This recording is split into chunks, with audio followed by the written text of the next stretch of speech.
All right, everybody, I hope you're ready to learn how to read the Bible together with me. We're in Hebrews chapter 1, and I know that by the end of this, you're going to learn how to read the Bible from a new angle, maybe develop some new skills that you didn't have before, or sharpen ones you already have. If you didn't already know, we have a completely free 40-day Bible study program, a free 27-day one and an 11-day one, all completely free, linked in the YouTube description below or on our website at abovereproachministry.com. So we're in Hebrews chapter 1, starting in verse 3. If you watched the last Bible study walkthrough, then you know where we're at in terms of ideas and thoughts and the trajectory of, where the author is going. And he goes, he is the radiance of the glory of God and the exact imprint of his nature. Now, what we didn't do in the last verse is we didn't ask questions about these descriptions of the Son. So what we did last time is we contrasted the Son being a greater revelation and a greater word, right, than the prophets were from the Father, a better, clearer word from the Father to humanity. But we did not do this, and when you read the Bible, it's best that you learn to do this. Think about the ways this Son is described. In these last days, there's almost a contrast being drawn where the Son is being propped up to a much higher level than the prophets. And part of the Son being better or on a higher level includes these different, characteristics of who he is, these descriptions. He's appointed the heir of all things, right? God actually, through the Son created the whole world. So we have description number 1. He's referred to as the appointed heir of everything. So description number 2, he's actually the one through whom the Father created the whole world. Now, as you read the Bible and you come across statements like that, you can just read and move on. But what we should be doing is meditating on what this means and what this emphasizes about the Son. Maybe think about elsewhere in Scripture where you've seen God appoint someone, or you've seen an heir in a family. Think about the parable of the prodigal son, which some people don't think is a parable, but, think about how Joseph is appointed not as an heir, but as second to Pharaoh over Egypt and the surrounding, lands. So think about those ideas as you begin to form a picture of what it means for the Son to be appointed the heir of all things. Maybe do a word study on this word appointed. Look up the Greek word and how it's used in other contexts, and how other characters in Scripture are appointed, or other heirs operate within a family, and what it means to be the heir. This is what it means to read the Bible, and I know that can be overwhelming at first, but slowly add these things to your tool belt along the way. Maybe the first time through reading Hebrews, all you do is look up certain words that stand out to you. You look that up in the Greek to see what it means generally. Not in every context, but in a general sense. Maybe the second time through Hebrews, you'll do a more of an idea study on where we see people being appointed, or where we see heirs functioning and what it means to be an heir. So you don't have to do this all at once. Don't get overwhelmed. Through whom he also created the world. Think about where we see the world being created. The obvious text is Genesis chapter 1. That's the first thing that comes to mind for me, is when God creates the whole world. Now you're supposed to see the Son here, Jesus, as the one who at creation is almost the way in which things are coming into existence, and part of that is the world.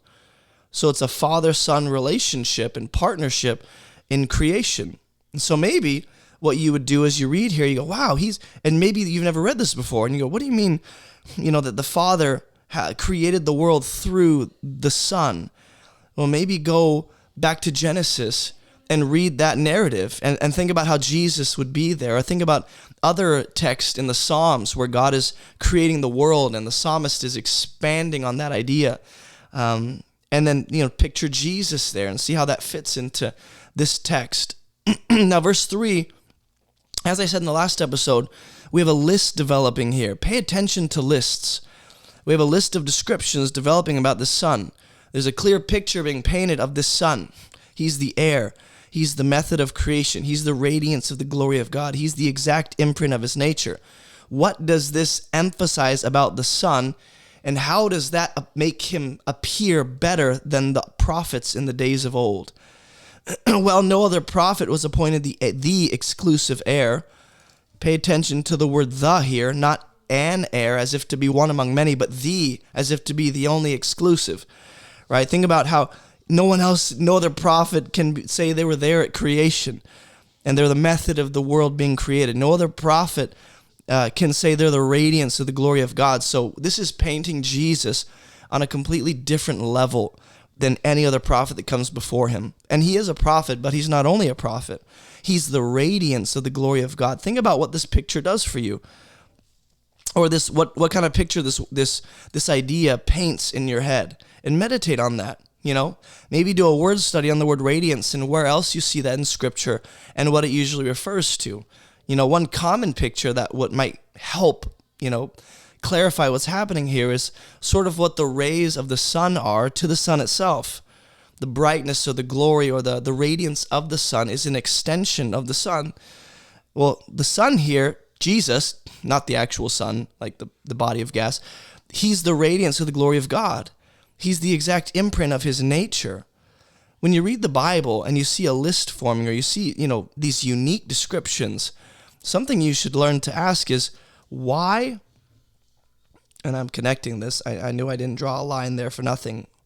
Why these descriptions? Of all the things that could have been said about the sun, the author of Hebrews is spending time, you know, I guess, connecting Jesus to creation, to the rightful heirship, to the glory of God, to the actual nature of God himself.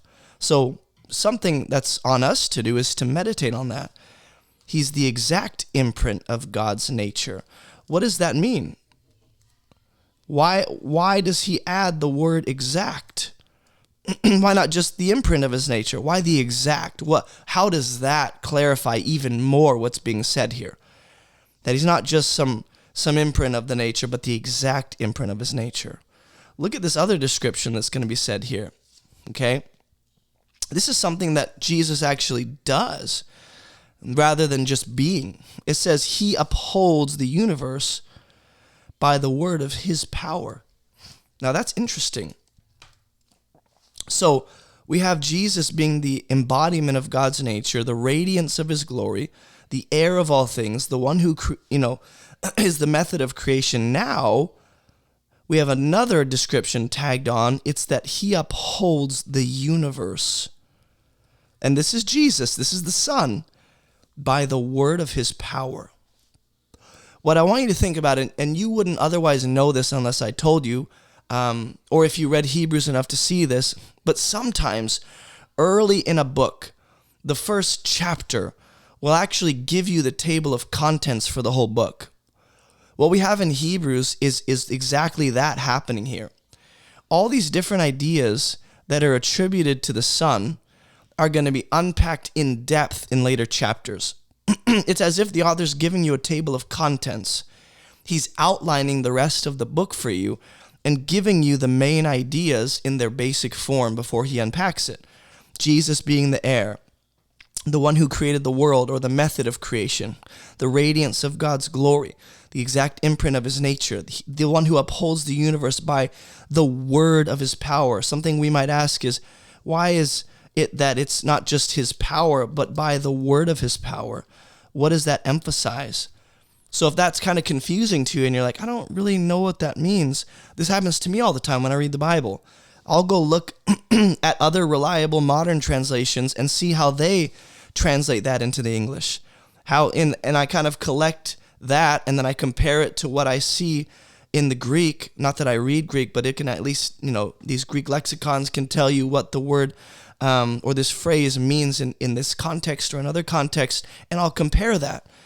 And I'll hopefully develop a picture of what's happening here. My encouragement to you when you read the Bible is don't just skip over something that doesn't make sense to you and just go, well, it doesn't make sense, I'll give up. Actually seek it out. Read what comes before it, and hopefully that will make sense of maybe what this phrase means or what's being emphasized about this phrase, the word of his power. Maybe keep reading down a little bit and read the rest of the chapter. Read the rest of the book, but don't give up. But also don't, I guess, be overwhelmed by all the unanswered questions you have at first. God will, over time, answer these as you continue reading the rest of his word. After making purification for sins, here's another, you know what, here's what I'll do. I'm noting something different that I want you to notice. Verse 2, verse 3, it is still describing the Son. But what I want you to notice is that the fact that he's appointed, or he's the one who, through whom the Father created the world, or he's the radiance of the glory of God, up to here, he's the exact imprint of his nature. These are, I guess, descriptions of the Son as it relates to who he is. In other words, these are descriptions that answer the question, who is the Son? But now, starting here, you're going to start to get these descriptions of Jesus that answer this question. What does he do? So this, and I'm just writing this down here so I can connect it. He upholds. And then what I'll do is I'll circle that.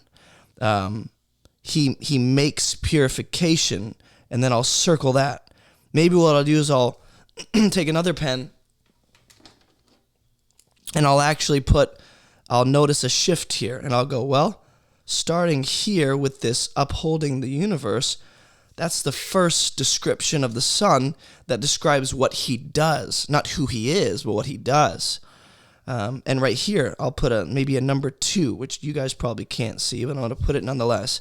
He makes purifications for sins. There's a third thing he does. He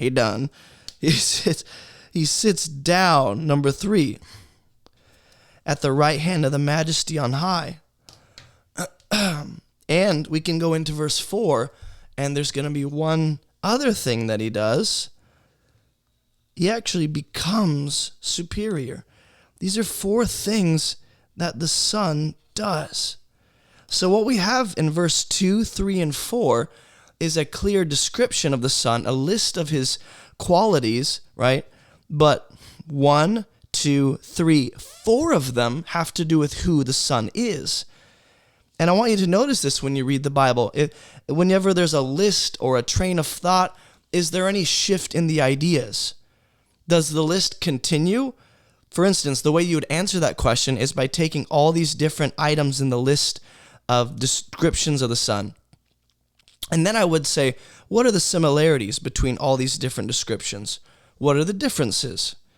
And if I ask that, I'll notice, hey, there's a difference between this exact imprint of his nature and here. It's almost like there's a transition.